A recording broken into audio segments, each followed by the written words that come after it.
Can all of Bobby's family stand up? All right.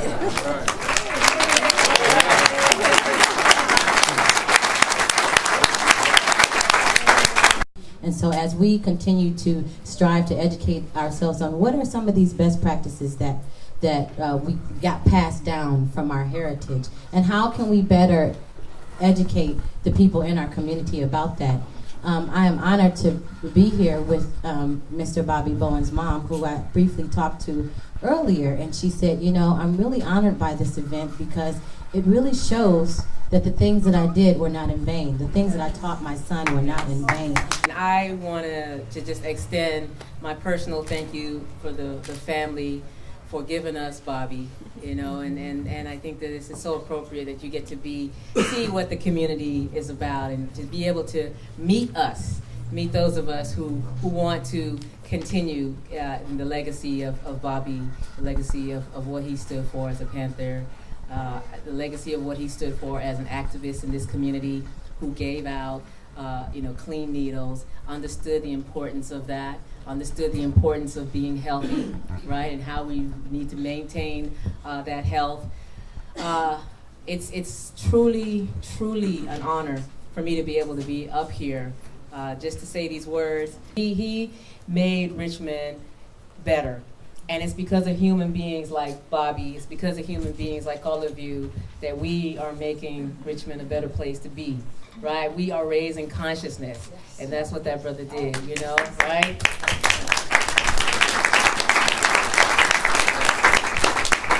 So as we do that, you all can see, look around, this center right here that we are dedicating to his memory is exactly what he stood for. As you see, you know, we are about justice, we are about equity, you know, we are about making our community healthy.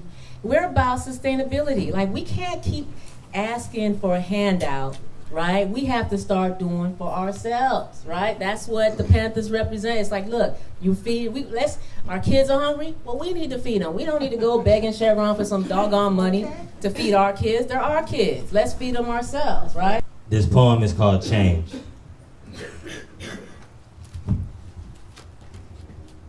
Change. Can't you see that we need a change?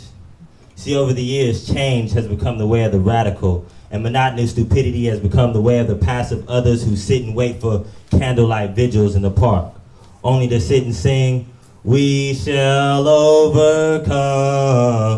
They get all excited, and now we shall overcome one day, someday. But our time is now.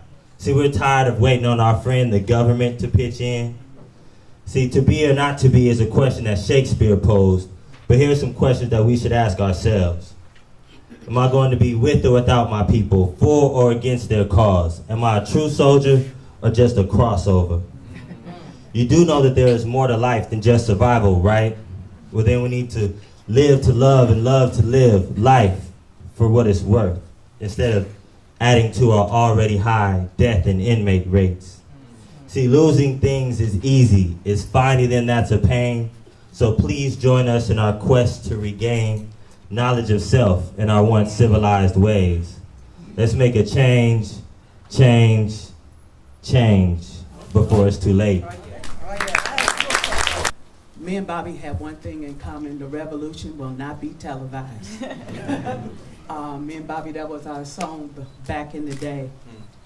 I met Bobby in my earlier time, my earlier youth, when just coming out of high school and wanted to change the world.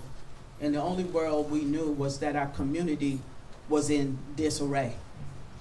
And the only powerful force that was going on when I graduated out of high school in San Francisco was the Black Panther Party. How many know that race is not to the quick nor the swift, but to he who can endure unto the end, right? Yes. It's all about endurance. And you know, the beautiful thing, I'm so inspired by what she just got done saying. The beautiful thing about running, about being a foot soldier, is that you know that when you get tired, somebody, you know, is right there to help pull you along the way. And that's what being progressive is. It has to be in you and not on you. Right. You can't go put, you know, progressive ideas on layaway and get them off when they're convenient for you, right? This thing has to be in you and not on you. there weren't a lot of people who were standing up. Very few.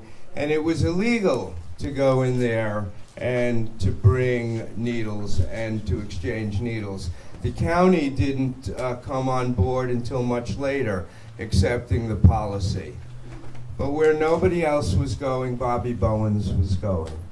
Afro-American history was not taught in the 1970s in any school in Contra Costa County. But on Saturdays and during the summer, Bobby Bowen himself used to teach black history at 5th and Chesley office and over on Bissell Street. The first time many people have heard anything positive about our black history came from the lips of Bobby Bowen. So Bobby Bowen, like I said before, is a man for all seasons. Let us remember that Bobby Bowen lived as a revolutionary until the day he died, and his death is heavy. And why is his death heavy? Because he died holding on to the flame of a struggle that we have to continue to build and to build up again. And so if we honor and cherish his work, let's not reduce him to somebody that he wasn't. He was all of those things. He was truly a man in full. He was a revolutionary. And if we want to dedicate this center in his name, then let's dedicate ourselves to his life's work and to his legacy. And I will say in his name, all power to the people. Thank you. There was a symposium that Bobby was part of here in the RPA office, and he was reading from the book, Where Do We Go From Here, Chaos or Community, by Dr. Martin Luther King. And this is one of the quotes that he used to start off with. How shall we make every street corner a forum, not a lounging place for trivial gossip and petty gambling, where life is wasted and human experience withers in trivial sensations?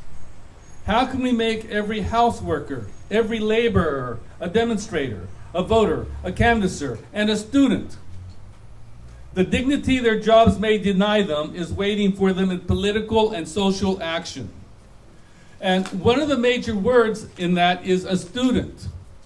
We need to be students of life. We need to be students of one another. We need to understand where each and every person that we're with is coming from and to help them progress. Like Stephanie said, we don't care where you're at as long as you're moving forward. One of the understandings that he had that I really appreciated was that there is an attack against the working class right now, and there is an attack against people of color. And those two struggles cannot be separated. And I think he stood for that, and I really appreciate that. And so as a representative of the city workers and the union struggles that continue, be it BART or Wisconsin or the fight for a decent minimum wage, I think we should engage in those fights and remember Bobby would be with us if he could. And we had to take care of the home front. And so to that end, you know, we talked about the structural impediments of change here in Richmond and how it was really similar to many other places of the world. But if we spent our time and our energy here in our backyards, in our community, we can make the difference. I knew Bobby as we studied political science together, contemplating what is a social revolution. Because I didn't know. I knew I wanted to change. And so me and Bobby, the Black Panther Party had political science classes, and we attended them. We read our books on Cuba, China, Russia, Algeria. You know, we did our studying. Because I didn't know. I mean, I didn't know anything about the Black Panther Party other than there were some brothers and sisters who were standing up. I wanted to be a part of it, so I came in to learn and be a part of it. I was just a foot soldier, a willing foot soldier, as Bobby. You know, corporations don't want you to know about people like Bobby Bowens because it starts with inspiration. That attracts more and more energy. You know, when you can see that somebody else did something incredible, you say, wait a minute, maybe I could do something incredible too, because you've seen it happen before. You know that it's possible.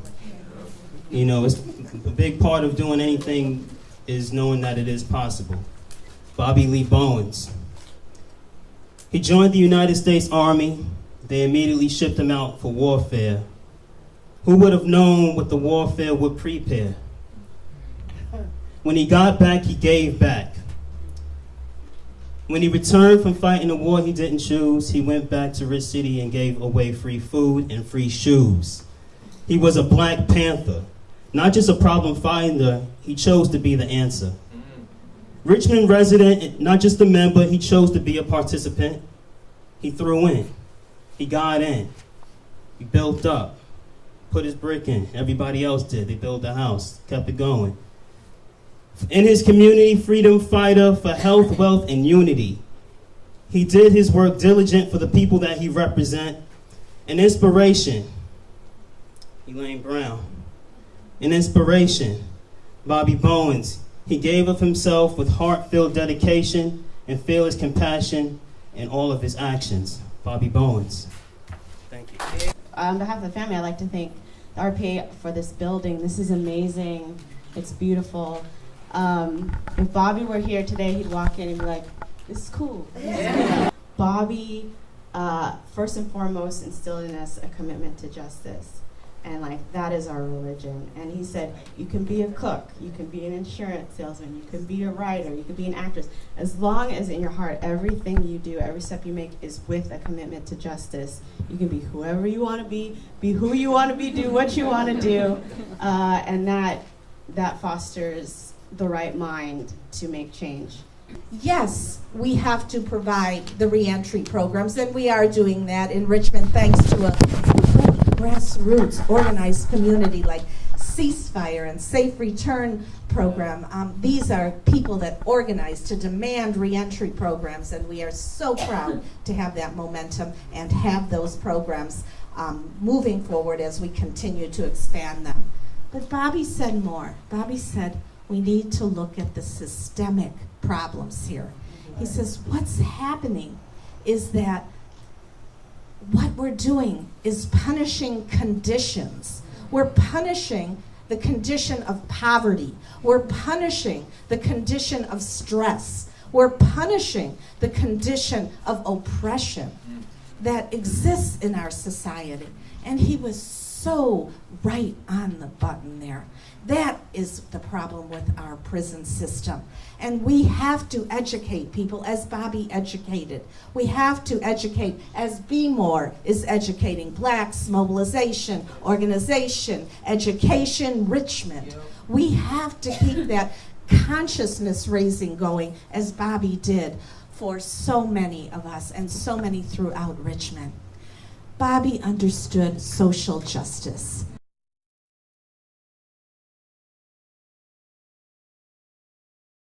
Thank you.